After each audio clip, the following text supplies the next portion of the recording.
చెప్పండి. Your honour, Rocky అనబడే sir నేను చెప్తాను సార్. సార్ నమస్కారం సార్.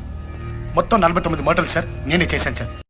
పూర్తి స్పృహతో, పూర్తి ఆరోగ్యంతో, అన్నీ తెలిసి పగడ్బందీగా ప్లాన్ చేసి నేనే చంపాను సార్. నేనే చేశాను సార్.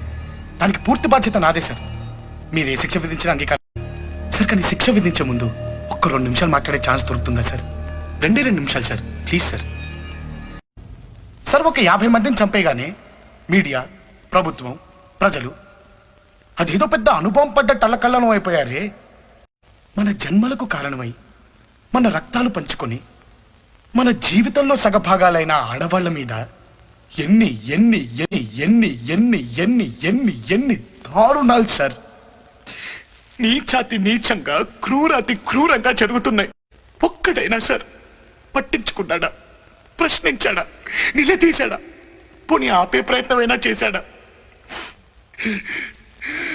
అసలు ఏం జరుగుతుంది మన దేశంలో? అరే వాళ్ళెవరో అడవుల్లోకి బాంబులు మచ్చలేదా ఎడారుల్లోకి వెళ్ళిపోతున్నారా? అరే మనలాంటి మనుషుల మధ్యకే కదా సార్ వెళ్ళేది. ఆడది బయటికి వస్తే చాలు సార్, సందుల్లోనూ, రోడ్లలోనూ, బస్ స్టాపుల్లోనూ, బస్సుల్లోనూ, రెస్టారెంట్లోనూ, ఆఫీసుల్లోనూ, పోస్ట్ ఆఫీసుల్లోనూ, పార్కుల్లోనూ, కాలేజీల్లోనూ, ఎక్కడ పడితే అక్కడ సార్ కామంతో చూస్తున్న కొన్ని వేల కళ్ళ మధ్యలో నడవాలి సార్ మన స్త్రీ. ఎప్పుడు ఎవడు ఎక్కడ ఏం చేస్తాడనే భయం సార్ మనకి. అరే స్త్రీ అంటే సెక్సేనా? ఏంటి సార్ ఈ పరిస్థితి? దరిద్రం. పుణ్యభూమి, వేదభూమి, కర్మభూమి, ఇలా ఎన్నో పేర్లున్న మన దేశానికి ఈ కర్మేంటి సార్?